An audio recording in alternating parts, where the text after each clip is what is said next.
What's going on, guys? We're back at it again with another episode of True Capacity Talks, and today we have Bryan Bell, the vegan superhero is what I'm going to call him. That's how we're going to introduce him today. He is the owner of the Conscious Fitness Method.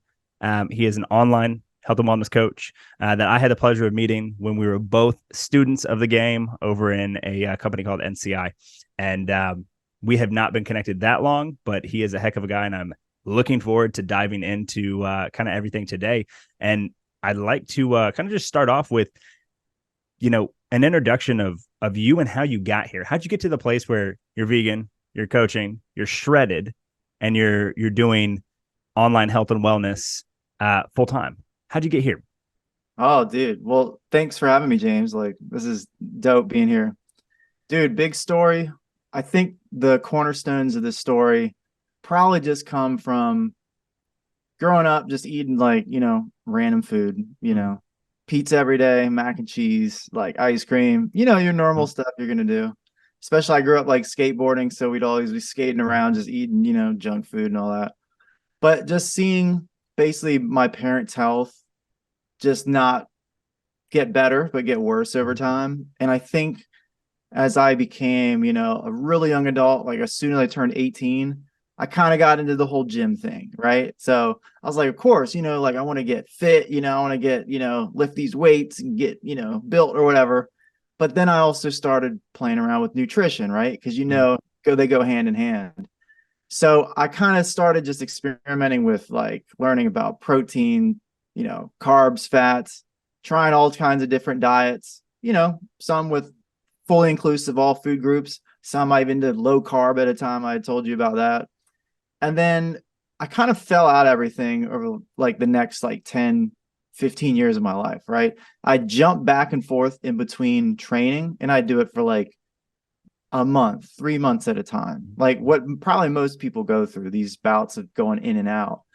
And then randomly, like one day in, probably like 2012, I was living with my brother and I was just thinking, man, like we're getting a little older now. I'm like in early 20s thinking I'm older now, right? But I'm like, we're seeing this stuff and I'm like, dude, I think I want to go on like some type of detox.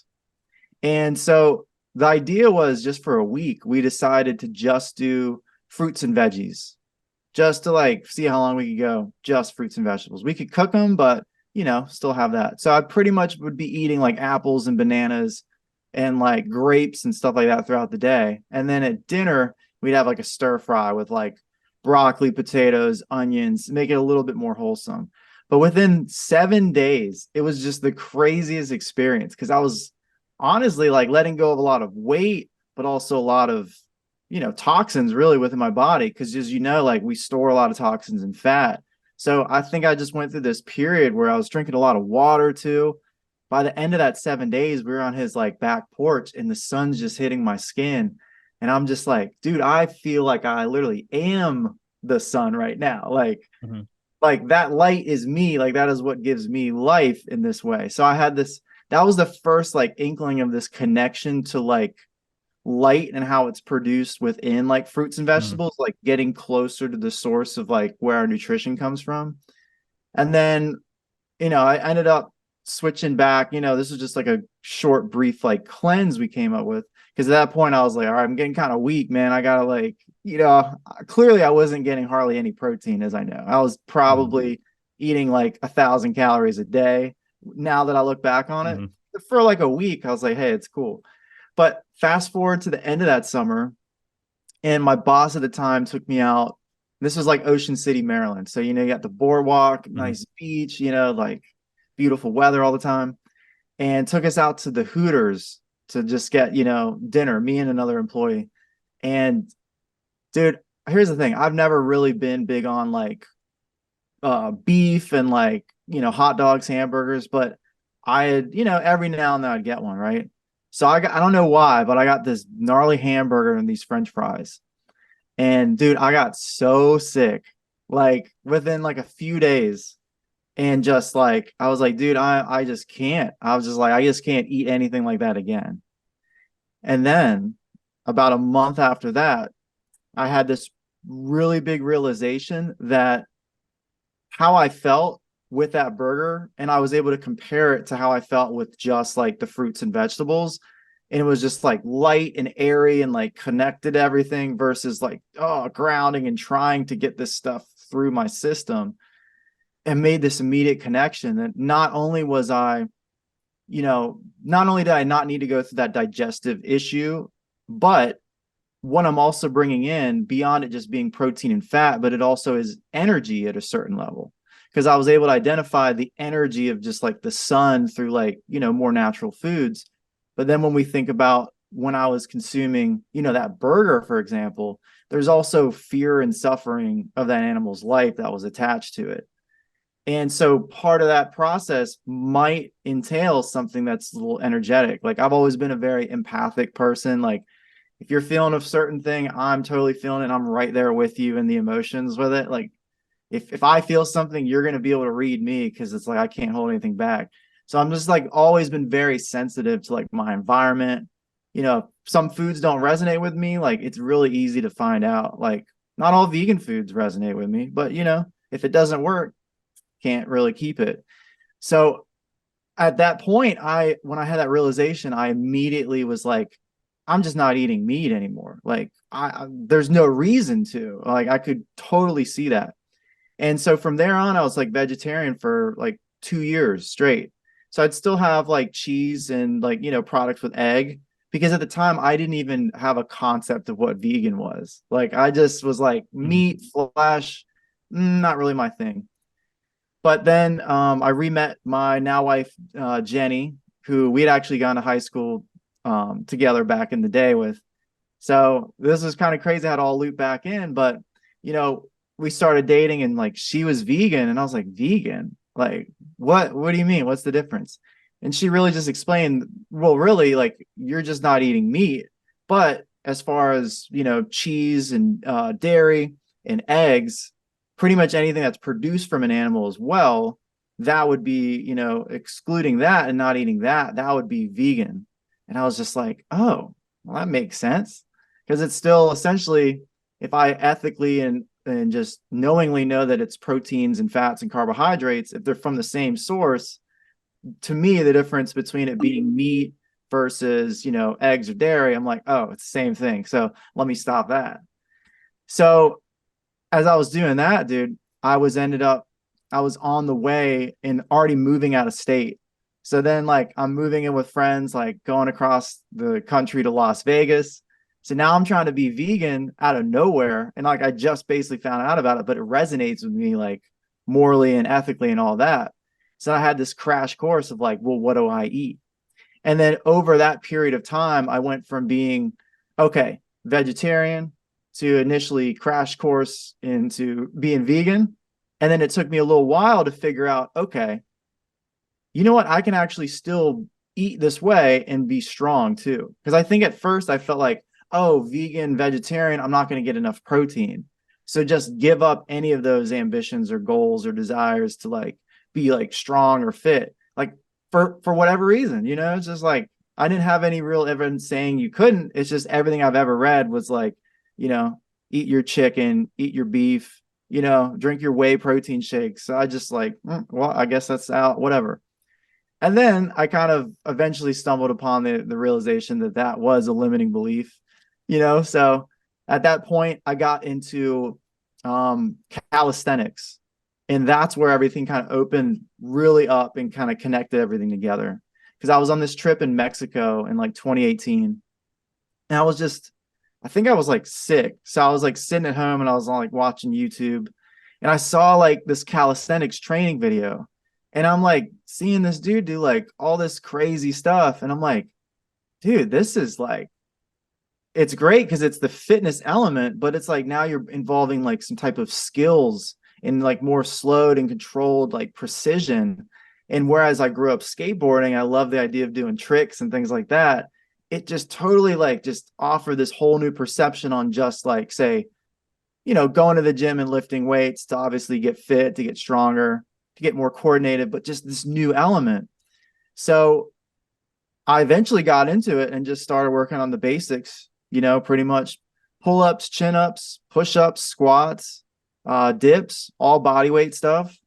and just started doing, what made sense for me at the time, full body routines. Cause I was like, let me establish a routine. So Monday, Wednesday, Friday, let me start doing that. And then as I started getting into more of that, I started paying more attention to the protein when it comes to eating vegan, and realized, oh yeah, I can still get like 100 grams of protein or more a day. I just have to pick out these specific foods that I can make my meals out of. And I'm like, oh, cool. All right. Well, now I don't really have any like excuse, because now I realize I don't need a gym, because those were some of my other issues before, having to have a membership, trying to figure out where I'm living, maybe not liking the gym, but now I'm stuck in a contract. We all lose motivation, things like that. So now I realize I don't need a gym. I just need my body and, like, maybe a pull-up bar that I can put in my doorway. And then as far as the food, I can clearly eat more natural whole foods and then add in some ones that are high in protein, because I can do those two things. And then once I realized, there's, at the end of the day, we're still getting the amino acids, especially if you space out and try different foods, especially within like a vegan diet or meal plan. As long as you're getting different foods in there, getting a wide range of all the amino acids, because technically even an apple is going to have all your amino acids. It's just going to be a very small amount. And then we're going to have a variance between those within fruits and veggies and legumes and stuff. So like animal products are naturally going to have like a higher full spectrum of all those aminos. But if you're eating like a really, when we think about eating a good diet, right? Eating the rainbow. So adding in more different colors. So by doing that, we're naturally going to get all those amino acids and the balances we need, like rice and beans, for example, like perfect example in combo. So once I put all that stuff together, I was like, okay, cool. And then I just continued to take action on that. And then, I've had a background too with like yoga, and I've really loved Qigong. So bringing more of the mobility element to it, I really focus on the resistance and strength training as a way, of course, to build muscle and to, create that tone and the definition of our bodies. But really, when you think about it over the course of our lives, muscle loss is a huge problem as we age. Bone loss is a huge problem. So by knowing that, hey, if we start resistance training and strength training in our 30s, 40s, 50s, 60s, it's going to benefit us in the decades that are going to come. So looking at this from like, what do we need, not just to like be fit, to be in shape, but also to like feel good, to move good, to resonate with being the food that we eat, it digesting well and feeling good in our bodies, and helping that to express itself through energy and like a balance of hormones. And then for the people that are open to that, doing that in a way that's based on more plants, so that kind of is like the big journey of my story on how I got here, for sure, so far. And then, of course, just wanting to loop it back to kind of my parents and seeing them, have really poor health outcomes. That's what's tied into wanting, for me, wanting to help other people and coach. That's been it, really. Because I've always tried to help my dad, and like would never do anything, to be honest. Just like I could give you the perfect plan, but like zero motivation to like act on it. So when I work with someone who is motivated and they're actually like, cool, I'm just going to follow these small things, and then seeing them lose like 20 or 30 pounds is like cool, and like build muscle. And it's just like, cool, dude. Like, this is the coolest thing, to like go on that journey with someone. And then they actually show up, and like, it's inspiring to see. So that's kind of what brought me to the point where I want to not just have it for myself, but I want to help other people with that journey, because it is inspiring for me too, not just my journey to theirs, but dude, it's awesome. Heck yeah. Let's roll back. You unpacked a ton of things. Let's kind of go back through it, kind of compartment or component at a time. Back to in a place where you're like, man, we're gonna try this cleanse for a week, right? Can you speak to just what were the on average foods that you were eating on a day-to-day basis prior to cleanse? Like, what did that look like? Ooh, Pizza, Taco yeah, Bell, Chick-fil-A, like what were yeah, you good eating? question. So this is kind of funny too, but like I was saying, I've never really been super big into like red meat. Mm-hmm. So as far as most foods I would eat, I would be pizza heavy, chicken heavy, so chicken tenders, chicken nuggets, French fries. I'd eat fast food pretty often. Now I think about it. I mean, like at least once or twice a week. To me, that's often because, Mhm. now I'm like, there's nothing there for me, right? Yeah. But in those moments, it's going to be like outside of my kicks where I'm like, all right, I'm on this like bodybuilding diet plan. Dude, it really was just like grab and go, like get a blueberry muffin at a gas station, Mm. cook a tombstone pizza at night. Like, Okay. dude, So when I so look back at it, I mean, but probably honestly, I probably was still eating like protein bars and trying to like, I always had an element of like keep higher protein, but I'll just eat whatever, dude. You know what I mean? It was a little bit of like anything. yeah. Would you say it's fair to assume that the majority of the diet prior to the cleanse for the week where you felt amazing was really ultra processed, starchy carbs, very fried, breaded, battered, heavy oils? Yeah, probably for sure. I mean, we were already on like kind of like a healthier kick leading up to that though. Mm-hmm. So we are kind of doing some of the same like, Mm-hmm. all right, yeah, let's like stir fry some veggies, for dinner, but we'd probably have a little bit more in there. So I Yeah. mean, it's like I still had it's weird, man, because I've oscillated between these two sides of the story where I've been like hyper focused on like Mm-hmm. the most like legit foods I could eat from those like short 3 month stints, Mm-hmm. and then just kind of were like, you know, it's not like my diet would be like 100% complete trash, but it Mm-hmm. would be probably like 50%. You know what I mean? Like, Yeah. So a failing grade on nutrition, still one and two times. We're like, this isn't yeah. great. And I've This had isn't those great. moments where I'd be like, dude, 9 out of 10, 10 out of 10, like Mm-hmm. on the ball. And that's why I'm like, yeah, it kind of makes me think about how you have to kind of like have that connection with the food too, of like Mm-hmm. how it benefits you in your body. And just see it beyond just like, I'm hungry, grab things. But like, no, okay, like how is this going to affect my body? Because everything is a choice. And like, all right, this thing's just fat and carbs. Maybe I'd want to get some protein in there. Yeah. Okay, cool. And that might lower the amount of fats and carbs that I might want. Like, Yeah. okay. And Yeah, now I for just sure. care enough. Yeah. You said what's the last thing you said? I just care enough now. Yeah. No, that makes sense. Yeah, it seems like the close people around me that have gone vegan and have stayed vegan, right, through breakups, through job changes, through life, like have truly committed to it. It seems like there's kind of, usually the people that at least the people that are around me anecdotally used to eat not horrible all the time, but a decent amount of the time, like didn't really pay too much attention. I've yet to have super close to me people be eating super clean and then decide that it's time to go vegan and be super clean over there. And super clean just meaning like paying attention to macronutrients, micronutrients, right? Your uptake of what you're taking in, microplastics, et cetera, et cetera, et cetera. Right. So like we'll just big overarching. Like I've yet to see someone close to me. Now, obviously those people exist, right? They're like, oh, no more chicken, no more beef, no more whatever. I was already eating a whole foods diet, but now I'm going to go vegan. Those people absolutely exist.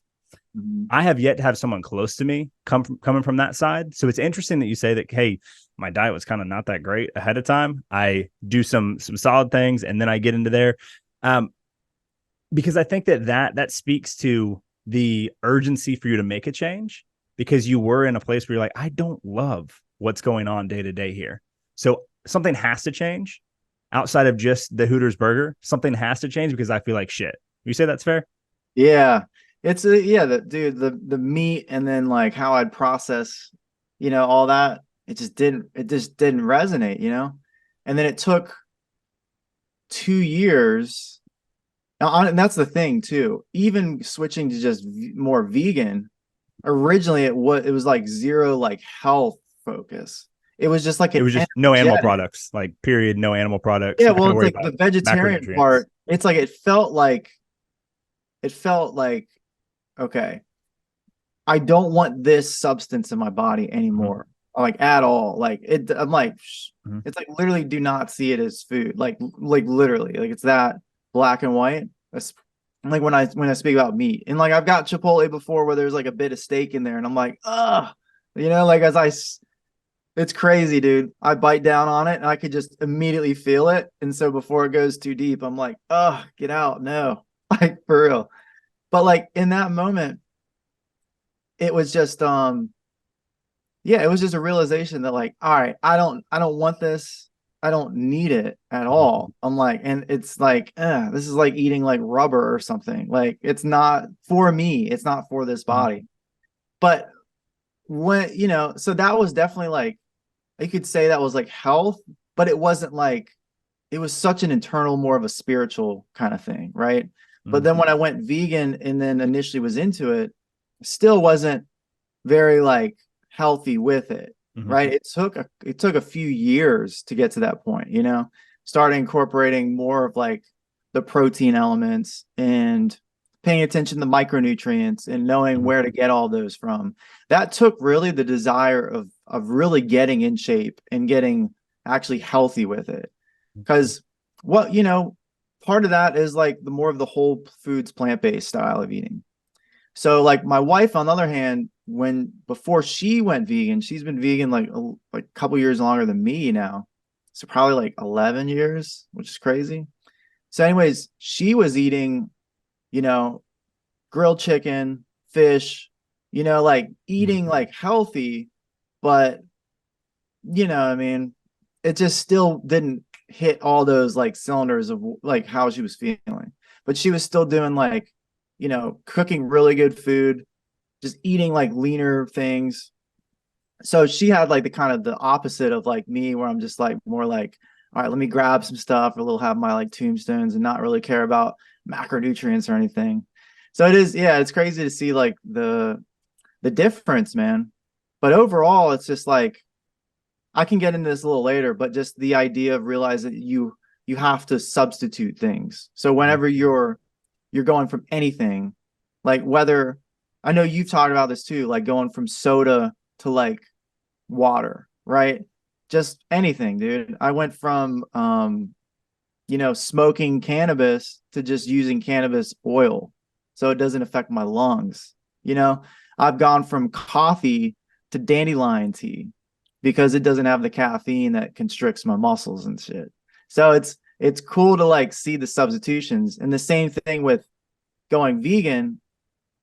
I just didn't have those meat substitutions. I didn't have those like protein rich substitutions. And then once I found that, it's just like, oh, dude, all right, this is easy now.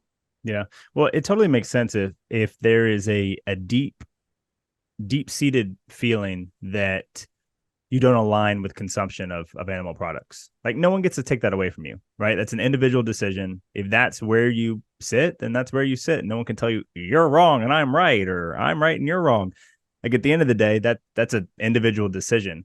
I think it's admirable, regardless, that you've made a point not only to find protein rich options, right? That you can supplement your whole food, non-animal based nutrition with, but also that you're willing to offer that to people that you help coach who also want the same thing.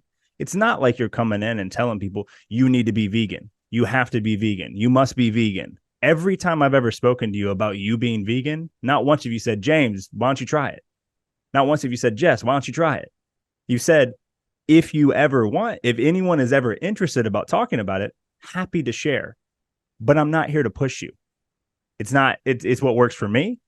I'm happy to help people that are looking to do it sustainably, but I'm not going to try to push it on your life if that's not what you want, because you won't be able to do it if you don't want it, because substitutes are hard. Think about, for either of us, whether vegan or not, when someone's trying to come off drinking high fructose corn syrup in Coca-Cola every day. I mean, that's a hard substitute to go from that down to water, or that down to sparkling water, or that down to green tea or even black tea, even with the caffeine content there. I mean, it's difficult for people to do when they're dependent on the feeling, the physiological response they get from the sugar, right? Oh yeah. Feeling Oh, good, rolling the body here. Woo, woo, woo. Same with caffeine. How many people are like, don't talk to me until I drink my coffee? Sir, you're addicted. or that was statement me, wouldn't bro. come out of your mouth. You know what I mean? Yeah, that was me. Yeah. I mean, I drink coffee like it's water, 100%. Absolutely. But you will not hear it come out of my mouth. Don't speak to me till I get my coffee. That's not it. That's not an excuse to treat you like shit. You know what I mean?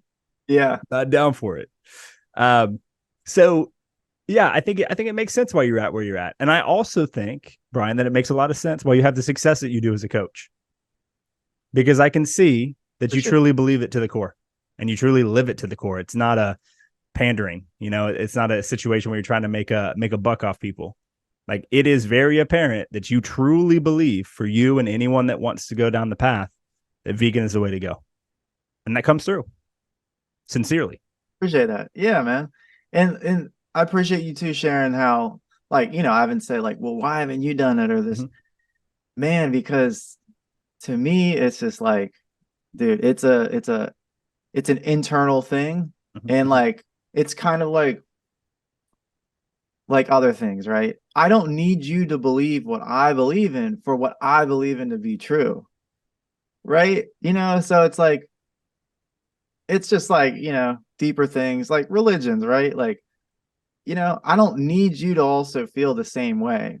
I'm Mm-hmm. just, I'm gonna do me what feels the best for me. If other Mm-hmm. people like it, hey, like we got the info, Yeah. got all the high protein you need. You got the edamame, tofu, tempeh, quinoa, lentils, beans, all different types of any type of bean that you like. Oh my God. And you got your flax seeds, hemp seeds, chia seeds, pumpkin seeds. Oh, it just there's so much. And then if you need, you always got plant-based protein powder. You can always hook that up. But yeah, man. It's cool because like I've seen the shift with where I went from just like junk food vegan, which is Mm-hmm. where a lot of vegans are, because there's a lot of money to be made in like plant-based foods, Like especially. Oreos. Yeah, yeah. Well, and think about like Impossible and Beyond and like all the Mm-hmm. companies that will make the fake meat products. There's just so much opportunity there because people are like, hey, well, let me get away from the animal food and then this is plant, so it's better. Mm-hmm. The issue that a lot of people will have is just thinking that just because it's like vegan means Mm-hmm. it's healthy, which those two things are not one and the same. They really Yeah. aren't. I would say across the board, no matter someone's, you know, vegan just eats, whatever, more omnivore, just single ingredient foods. Like however you'd like to eat those. Like it's like that's like the easiest thing, right? Yeah. So You the most get closer to source regardless. You know, if your ingredients to your food are also whole foods themselves and not ingredients in ultra processed food, you're going to be better off. You're closer to source already. You're eating legumes, you're eating beans of any type, you're eating tempeh, tofu, you're eating lentils, you're eating maca chimp or maca, excuse me, goodness, maca hemp, chia, flax, pumpkin, sunflower. You're eating microgreens. Well, guess what? All of that is closer to source than your oven brick pizza from the California pizza that's in every Kroger, Publix, Walmart. I forget yeah, what the manufacturer is, but they have just aisles and aisles of pizza in the frozen section. It's going to be better for you, 100%. yeah. It's like it's just and what's cool about it, I really like is when you eat that way, it's not more expensive because the expense comes from all those like pre-made packaged things, right? But I mean, like, dude, if I make my lunch today is probably going to be like $2.50 and 20 plus grams of protein, whole foods, fills me up, super tasty, just like a rice and beans bowl with some veggies, like easy, like it's great. Tonight I'm gonna have some let's see, we'll do some pesto fettuccine edamame pasta. So all together that's gonna have about 35 grams of protein, and it's so good. It tastes like I'm at a vegan restaurant, vegan Yeah. Italian restaurant or something, right? So it's like now that I see that, I'm like, dude, this is the way to do it, is just by focusing on more of like the single ingredient whole foods to get away from all of the convenient prepackaged stuff that's got like, if you flip around like a Beyond Burger, like I did yesterday actually, because I was like, I never eat those, right? I never eat that stuff because of all the extra like oil, all the just like this preservatives. But I looked at the back of it and I'm like, man, like first of all, like there's way too many ingredients on this. Second, I'm like, yo, how did you guys like even make this? Because I'm cool with mechanical processing, right? Like if you're gonna ground down seeds or something into a flour and then bake something out of that, like I'm cool with that, right? But if you have to go in and like pull out this one little piece from this food and then add chemicals to it and then to like, just make it super weird and super chemically processed, that's where I'm like, okay, I'm not going to be able. I'm so much farther away, so many more steps away from nature that I'm good on that. Yeah. And what's Well, cool, go ahead. I was going to say, what's cool with that is like just by going that route alone, without paying attention to like tracking calories and paying attention to this or that, just by eliminating all like the super processed stuff with like cool labels and like fancy artwork on the boxes and all that ink that you're also spending your money on when you buy that stuff, getting rid of most of that stuff will automatically lead you down like a path of like more health and success, like just simply that. Yeah. I'm glad that you brought up imitation foods and also imitation foods, chemical processing, and then also like vegan restaurants. Last night, very close friend of mine that runs 80/20. So one of our other podcasts. This is TC Talks. That's 80/20. That's like not really health and wellness. It's kind of everything that's outside. His name's Savon Springer. We went to a place called Planta. Okay. There's one down in Miami. Have you been? No, but sounds good. Okay. So all imitation foods, every single one of them. The taste, superb. The nutritional value, subpar by far, right? The majority of it is like there's a chicken and waffles imitation. There's sushi imitation that's really just, the watermelon is ahi, right? And then the rice is completely, it's pan seared in a ton of oil. It's crispy rice, right? And so all of the things they look exactly like a regular dish would in that kind of restaurant. That's kind of like, Asian, Mexican, like that kind of vibe, right? Where you have like some crossover with then some Eastern Asia influences, like a spruced up taqueria tsunami, right? So like something like that. So this is what that was. Completely vegan, top to bottom. Not a single thing that's not on the whole menu, from the alcohol all the way through all the food, and tastes really good. Carbonara, superb, dude. The crispy rice, superb. The bao shrimp, I think that was what it was called. Bao shrimp and the bang bang broccoli, dude, ridiculous. But I Mm. can tell you right now that if you sat down and you ate that way every single day, whether you're vegan or not, whether it's animal based or not, that's not going to get you the body that you have. That's not going to get you the body that's conditioned and ready to fight day in, day out, right? That is more of a delicacy is probably not the right word, but it's more of an event spot, right? A spot that you'd go from time to time and enjoy the imitation, get back to the same feeling, the social that comes with that. But everyone that I know, dude, every single man or woman that I know that is on the vegan lifestyle eats more like you're talking about, that has stayed on it through everything. They eat more like you're talking about, whole foods. They get ingredients in droves in closest to source, right? In large quantities. And they make their own stuff from scratch. They grind up the corn, or they grind up, something that's dehydrated and then make flour out of it. Or they put together, like they take lion's mane, right? And make crab imitation, right? They do that kind of stuff. They go to extreme lengths to go to farmers markets, and they don't necessarily spend more money than someone that's non-vegan at all when you're doing it that way. But if you decide to go into Publix today and you're like, yeah, let's get some Impossible meat and some of this, and let's get some Oreos and let's get some of this and that, Everything Yeah. that says vegan on the front or healthy or gluten-free or what have you, you're paying for the marketing. You're paying for the marketing departments, dog. And Hmm. you're paying for constipation. Straight up. Vegan Yeah. or otherwise, dog. Vegan or otherwise. Like you're paid for a feeling that's not too great. Yeah. Dude, if you're able to see how everybody, no matter how you eat, just step back and see, like, all right, how is this food affecting my digestion? And seeing if there are trigger foods. For some people, it's like grains and stuff, Mm-hmm. I just had a client that she took out oats and quinoa and like all grains, and she's like, I'm feeling way better. I'm like, awesome. Like, I'm glad that works for you, right?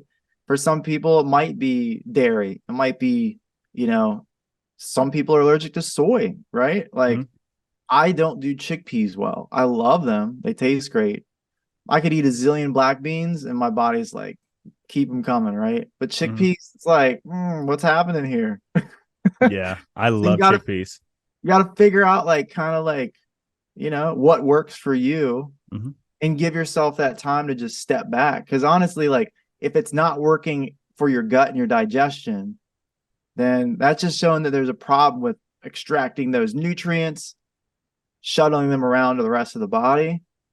So it's like something's wrong, like, dude, on another note, just thinking of that, I've actually been gluten free too for probably like 2 years now. Wow. Yeah, it's felt really good. And it's almost like as much of a parameter for me and much of like as like animal products. It's kind of in that same window of like, don't vibe with it. Hmm. Don't vibe. So I could go into more of that if you'd like, because I see like the Well, I gears mean, turn. I know, no. Yeah, yeah. The thing about being gluten free is I'd be curious to know, like, do you try to stay gluten free when you travel outside the US? Yeah, dude, I was vegan for 10 days in Cuba, believe it or not. I was able to go that length of time too. But yeah, definitely gluten free is, I mean, it's to tell you the truth, the only place I've been outside the US, Cuba, Costa Rica, and Mexico. So Definitely can do it uh, down there. that, yeah, no problem, dude. So I would if just I'm be I would going just to be very France or curious. something, it probably wouldn't work. Yeah, if you went to France or you went to Italy or you went to some other places over there where they're very carb and wheat heavy, and a lot of their dishes got there's cross contamination and everything. What's interesting though is I've heard, and I'm not gluten free, but I've heard people that are gluten free in the United States that sometimes when they go to these other countries and they eat the food and they eat gluten, they don't seem to have a problem. Yeah, I was about to bring that up. Yeah, so there's that possibility. Mainly a lot of the issues, it might not necessarily always be gluten, but it's Mm-hmm. the fact that Roundup and glyphosate is sprayed on all the wheat, Mm-hmm. basically help it all germinate it all at once, for production, at least here in the US, right? But you have much more stricter laws over in Europe. So I believe like they've already said, nope, we're not doing that. Yeah. Now, it's what's crazy about that too is that we're probably already getting doses of it just from like the air and the water because we've used it Mm-hmm. so much. So for me, I don't know. I recognize that for me with like gluten and all that, obviously part of me is like I don't want those like gnarly toxins in my Mm-hmm. body. So if I'm already going to get exposed to them, Mm-hmm. let me not at least intentionally expose myself to them. So that's one of the big ones, right? There's the argument right there. Yeah, Sabon says the same thing about all kinds of things. He's like, I'm already going to get exposed even if I don't want to be. So let me get rid of the volume that it would come if I did it on purpose. Yeah. And then there's also the element too, which for me, I think there would be a lot of water retention Mm-hmm. and tiredness from gluten. And like if you think it was my probably like my arch nemesis. If you think about pizza, mac and cheese, all those big hits. Even think about chicken nuggets, chicken With the strips, breading. all that Yeah. stuff with the breading. Like we're just wheat, like nonstop. Like, all right, chill out. It's like, give me a break. It's on like everything, right? So I kind of acknowledged that, like, And a lot of those calories too are just like pretty empty, right? Like they're carbs, cool. We need carbs for energy, but there's Yeah. not a lot of nutritional value associated with them. No vitamins and minerals. So, especially being vegan, some would say that's got to be hard, but I'm like, nah, it's easy because all I basically do is like go to Chipotle and don't get a burrito, get it into a bowl, right? So I Hmm. focus on more bowls and more volume of actual food versus always like say a sandwich or a Hmm. burrito or a quesadilla. Like everything's got to be or a breaded chicken Hmm. nuggets or whatever, or Yeah. breaded vegan nuggets or whatever. Hmm. Pizza, right? Same thing. Like, dude, I had a pizza yesterday. I've made it fit in my calories, right? But it was Hmm. a cauliflower crust, like it was great, dude. So what's cool is you can have that room for all that stuff in there. But I just think the more you can just like get rid of the like if the gluten part is more unnecessary, right? It doesn't have to be like, oh, no way, like there's no way ever. But I think everybody just naturally overconsumes it anyways. So, and for me, I noticed because my wife got a muffin earlier this year and just came home from this restaurant, got this muffin, totally thought it was gluten free and vegan. Turns out it was just vegan, but it was not the gluten free one because they have a couple. And dude, believe it or not, I got so tired because I haven't had gluten in so long. And I was just like, I didn't know what was happening. And then she found out like that. And I was like, makes sense, dude. But I think everybody can, there might be, I don't know. I'd say everybody should at least try it for like 2 weeks, I feel like.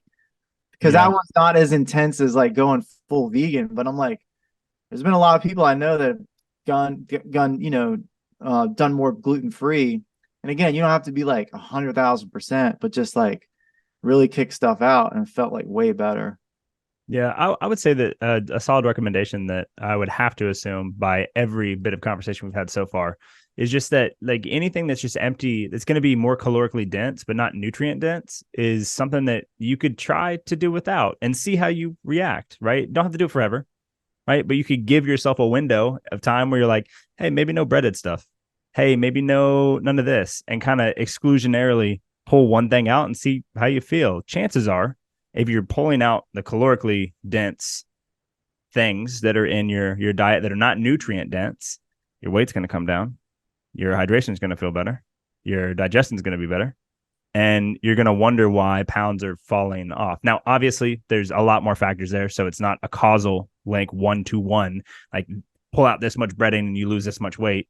Like, let me not go crazy. But I don't really touch bread. Like, I mean, outside of us going to a restaurant every now and again, I don't really do that because I don't like it. And I don't like the way that it makes me feel. And the overconsumption of it is so commonplace with, I go home to my family, right? To my immediate family, and they want to have burgers and fries, right? Like that's not a meal that I have during regular days. Like I will have a steak, I will have a veggie, I will have a legume, and then probably some sort of carb that's usually a veggie. Sometimes it's rice or potatoes, but I don't really eat a ton of starchy carbs either. Uh, so it's so weird when I go back and they're like, let's have fried chicken. And I'm like, what? Fried chicken? What are you talking? I don't ever eat fried chicken. And I'm 100% omnivore, but I don't even eat fried chicken. I do my very best not to eat that on a consistent basis. If it comes up and I'm up against the wall, it's either go hungry or do that. Maybe half the time I'll do that. But that is very few opportunities because I plan ahead, do a little bit more shopping, even if it's so far as to get beans out of a can that then I drain and then soak. Like that's $1.29, dude. Legumes, $1.29 at Publix. Yep. $1.29. And you can drain them out of the sauce and you can have them sit in water so that you don't have gas from here to high heavens, right? You can literally sit them in there for 5 minutes and that will go away. You'll see some bubbly, bubbly happening. And then boom, no more farting, right? It's not that hard. There we go. That's right. Dude, it's not. It's not. You just need a little bit of planning, a little bit of Yeah. preparation. And like it doesn't have to be an overnight thing. But I usually try to help people with just doing one meal at a time, right? I call them power meals. So think about you make a meal you get like 25, 30 grams of protein in it. You got some fiber, you got, a bunch of micronutrients, so your vitamins and minerals.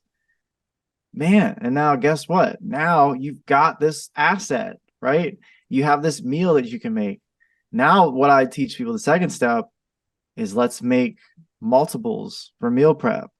So whether that is, Mm-hmm. steak, broccoli and legumes on the plate, or whether it's like, rice and beans with some tempeh or tofu, no matter what, let's make double or quadruple the amount, measure it all, add it into our fitness tracker, whether it's like my fitness pal or whatever we're doing to track calories. And now we got that thing in there. And now we can just separate it by, 2 or 4, put them in meal prep containers, and you're good for the rest of the week for that meal. Cool. Let's hang out here for a bit. Take a breath, like, damn, I just did that. Word. Mm-hmm. Okay. Get used to eating that. Now we can focus on other meals. Like, and then eventually you got a repertoire of, in a whole recipe book of like things that you already like and enjoy that become your new go-tos. And the way I treat eating out, I probably eat out like twice a month, maybe. Really don't like spending a lot of extra money on food. And then also, of course, like the calories and this and that, like you got to be like a little mindful, right? So, and it's, yeah, also, dude, it's a great way to save money by not eating out every single day. Awesome. Yeah. Side note, yeah. But yeah, in those situations, I know what to eat. And then I'm able to choose like stuff that still is like protein rich and like fiber rich. But now it's just variety at that point. And then when I usually go back home, I just stick on my main ones that I like the most. And like the longer you do it, the more you can actually make food that you really enjoy. Like, dude, I love my food. So for me to actually stay within like a certain calorie range, Mm-hmm. to like either like cut or maintain my physique or whatever I want to do, it's pretty easy. But that's because I built up those meals that I liked over time, which align with, having a higher protein vegan diet that has a vegan diet that has all those micronutrients that everyone's like, well, where do you get your this or that? Like, I don't know. I get it. Here you go. Like, take a look. So it takes a little bit of time to get to that point versus like, well, I'm vegan for the animals and I'm just going to eat like what did you say they had there? Like vegan chicken and waffles and stuff every night. There's a Yeah. difference. There's a It, there different path, is. but it's And worth it. I think if I could encourage anyone to do anything, whether you decide to go vegan or not, that if you're going to go vegan, you do it the way that is a better way to serve yourself omnivore as well. And that's more whole foods. That's less ultra processed. When I mean ultra processed, if the ingredient list is longer than if the ingredient list is longer than 4x what the name is, we've got a problem. We got a problem, Houston. Even if it's maybe 2x longer than what the name is, we got a problem, right? Broccoli has broccoli. Now, I know that the argument sometimes from the side of the house that eats meat is, well, if you break down the chemical compound, if you break down broccoli into the chemical compounds that make it up, you have all these things that no one understands.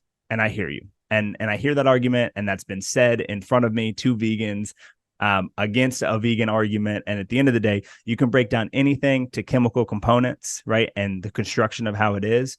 But who's doing that? It's really only done to disprove that you should be eating vegan or you should be eating more whole foods. That's all it's used for, is people to be anti whole foods. You just need to eat the imitation foods. You just need to eat the easy food, the convenient food. It's just a push for more pre-prepped meals that Mm-hmm. nobody paid attention to what they went in. And so I'm not down for that, vegan or otherwise.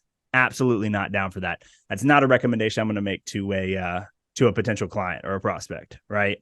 If you want to go spend, you have to establish. I think that you said something very interesting that I think most people miss, is that you have to have your go-tos.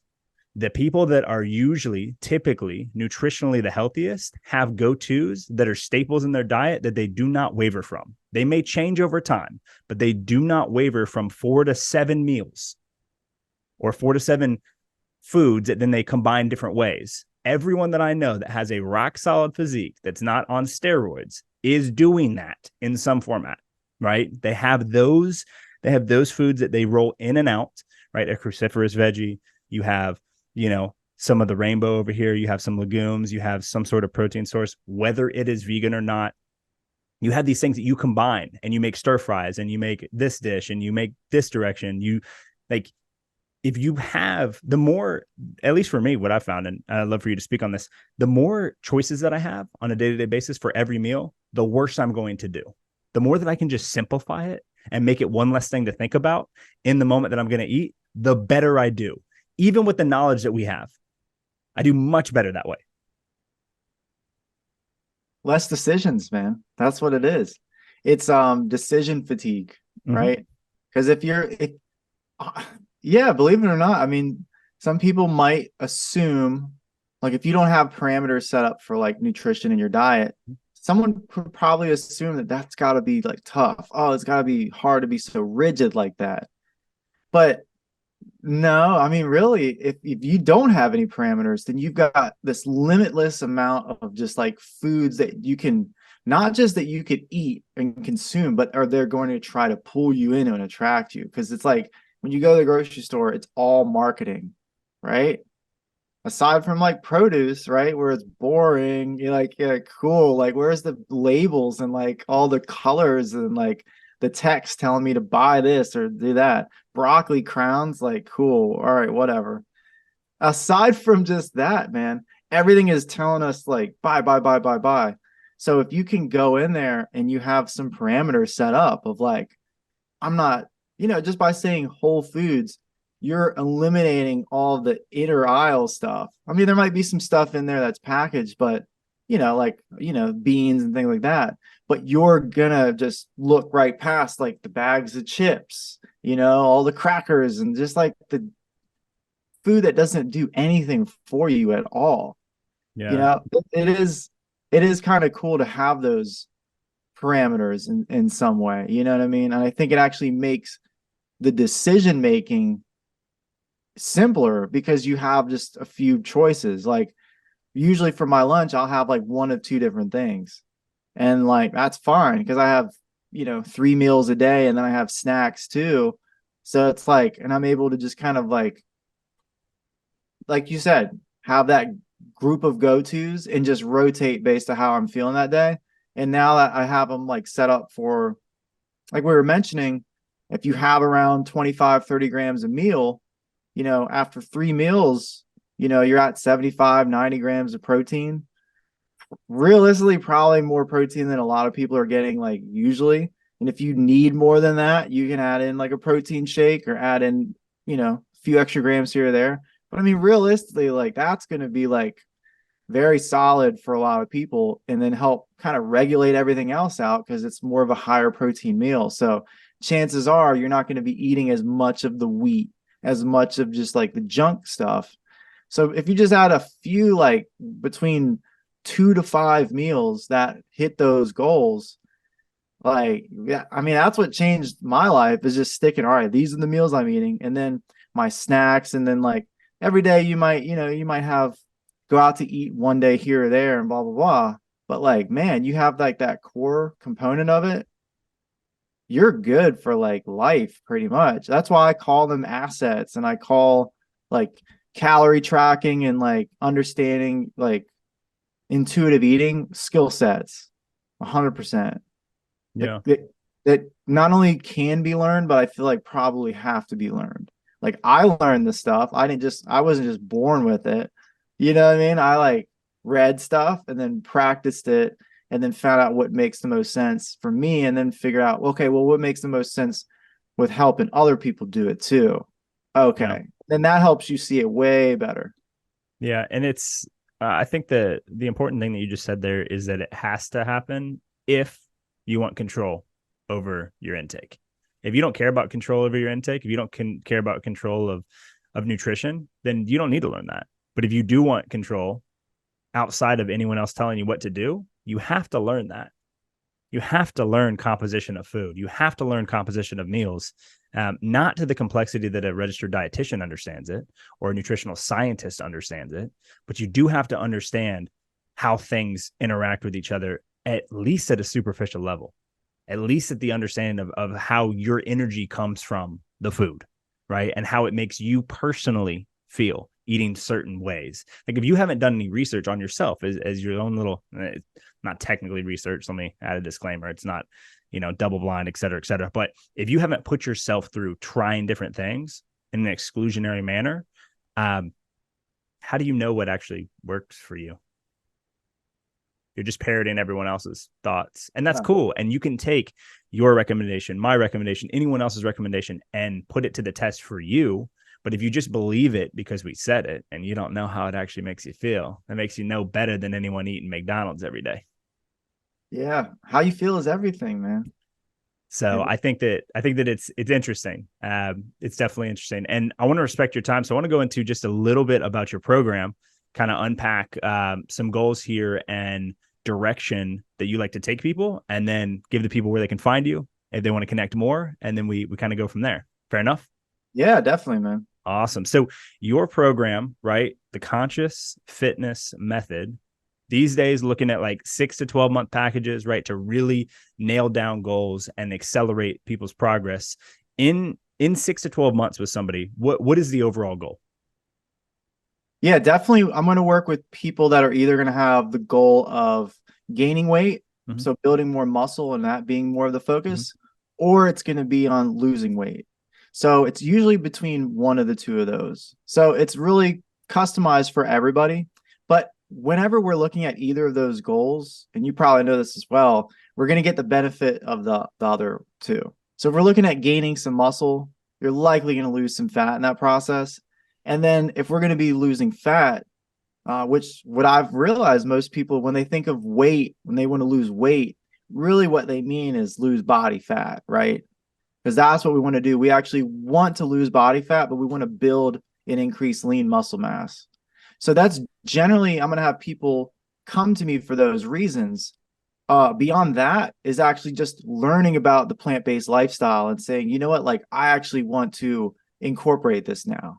Like I want to like step into it and figure out like how can I do this so that I actually can either eat this way full time or at least learn and how to enjoy more of these foods, because my body's been calling out for just more like plant foods. So it doesn't necessarily have to be like 100% vegan, and sometimes it's people who are vegan who just don't have that same nutrition foundation that they need to affect their body composition.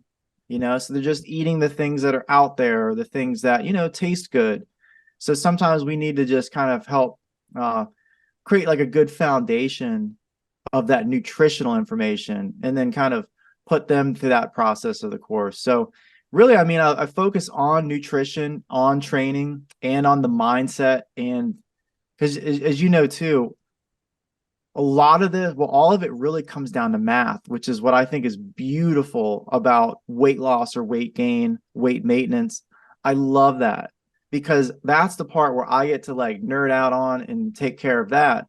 When it comes to like, someone as like a client living it like day to day, that's where there's more of like, sometimes it's like, okay, the mental element, or just needing another, sometimes hitting a mental plateau. It might not be, oh, my weight isn't going down, but it might be like, oh, this food isn't working for me. Or is there something else we can do? So there's the mental stuff. There's like the guidance that's kind of needed of like knowing what possibilities exist and what's the best possible route. And if this route doesn't work, don't worry, because we'll take this side path over here. This one's just for you, of knowing there's a place to go from A to B. So yeah, man, I really enjoy it. And then adding in, when it comes to, of course, food, we're definitely looking at bringing more plant-based foods in. So even if someone is more like omnivorous with how they eat, usually the case I see with that is just not enough fiber in the diet, right? So someone could be smashing their calorie and their protein goals, but now our focus is in, hey, like we're only getting like 10, 12 grams of fiber a day. Like, let's try to boost that up to like 30. So here are some things we can do. Let's add in, what kind of beans do you like? Oh, you like black beans? Awesome. Well, let's add those in every day, right? What's your favorite fruit? Okay, an apple a day is going to give you more fiber. Cool. You like blueberries? You can put those in your smoothie. Like, so little pieces to just kind of help people bring in more of the plants, more of that fiber, more of those nutrients that we get from plants, and even some more of that plant protein. But then with the training, man, I definitely stick to more body weight, more resistance band based compound movements based off of mainly strength hypertrophy training. So usually around like the 8 to 15 rep range for most people, usually even doing like a full body workouts. It's great for timing, to be able to show up to 3 workouts per week and actually like excel at those and see your progress over time. That's awesome. But one of the other elements I mix in with it is it not just, the push-ups or the banded chest presses, but really like the more yoga and mobility. So for all the warm-ups and cool downs, like focusing on a little bit of yoga and qigong. Because one of my main things I like to share with people is like how important the mobility aspect of fitness is. It's not just about like how many reps you can do or how cut you can get or whatever. But I mean, dude, being able to get off the ground and come back up, being able to walk around. Like, dude, right now I twisted my knee skateboarding the other day. So I know how important mobility is, right? Because I've got the knee brace on right now, and I'm like structuring out my own bit of physical therapy to like get it back to 100%. But I'm like, bro, this is the most important thing, because if you can't walk down the street or if you fall and you can't get up, you know what I mean? Like that's the most unsafe feeling that there probably is. So I like to incorporate all of that in there. Even though someone might be coming in like, hey, I want to build up some muscle, I want to lose some weight. Really, there's so much extra that you can get. And like again, man, diving even deeper, there's the sometimes mindset stuff comes up with journaling and releasing deeper emotions. And sometimes those are some of those roadblocks we hit. So it's awesome, man. It's a journey. And to bring it back, working with people from like 6 months to 12 months, I feel like that's enough time to see your body change, to see your habits change, to see your lifestyle change. And then, we focus on giving them a path outside of the program to like, hey, now you can intuitively eat, because you're not just basing off of how you feel. You can look at a plate of food and estimate the calories now because you have the skill set. You know how much protein is probably there. And they've abandoned some of those older things that they had that attributed to where they didn't want to be, which are no longer there, but now they're replaced with practices that are going to help continue keeping them where they are. Because I'm sure you found this out too. Instead of just giving someone like, hey, here's this whole plan, eat all this food, throw out everything in your fridge, go to this. The idea is if we just transform your diet from where it is now to like, pretty good, like 80% on point, 20% have some fun or something, right? Like let you be a human, as I'd say it, because we're not robots. If we can do that, man, people transform. Like you don't have to be 1,000% perfect, just taking, if we took the majority of the habits that we've been doing before and then just switch them to something that's more productive, any of that change is going to be, I would suggest, dramatic. Because being a new person from one day to the next, even any one of those changes, man, I just think are amazing to see with other people. But usually at the end of 6 months or 12 months, you see a lot of those small changes stack up. And usually, someone's going to be taking action enough and then just being consistent enough with the path that's proven that they see that. And it's so cool. Yeah, man. Well, I had some questions I was going to ask you, but you just kind of answered them all on what you do and what you walk people through. So that is solid. Now, where is the best place for anyone that's listening to this? It's like, hey, man, I think I might want to connect with Bryan, maybe look at coaching, maybe talk about what it would look like, pricing the program if I'm a fit. How do they get in touch with you easiest? Like if you had to send them to one place. Yeah, easiest place would be let's see, let me think fastest. Yeah, honestly, email. Okay. Email would be easiest. It's okay. Bryan, Bryan, at consciousfitness.io. Okay. So that's CONSCIOUSFITNESS.io. Okay. And I'll link it in the show notes on both audio and video. So everyone will have that. It'll be just below, up under our time coded outline. And yeah, man, anything else you want to share with anyone before we get out of here? Man, just like I appreciate you, having me on, man, having this chat. Mm-hmm. I think um the biggest thing I think we both got out of this is just that mutual respect for whole foods and just as much as you can, single ingredient foods, and that no matter how you want to eat, right? Like if you look at all the different diets that are out there, it's not that like a specific diet is going to work for most people long term because they're usually more short term things, right? Especially if someone's trying to get into something for weight loss. But if you just look at like the different types of foods that you enjoy, just recognize that the closer you can get to just more whole foods that are like single ingredient, you can look at it and on the back of it, it says what it is. And like, oh, brown rice. Oh, it's brown rice. Okay, that's all that's in there. As many of those as possible. For most people, I'd say like that's the only main thing you need to focus on. I think that was probably let me rephrase that. That would probably be the best thing to focus on for general health and long-term health outcomes. Better body composition, um, stronger heart, stronger lungs.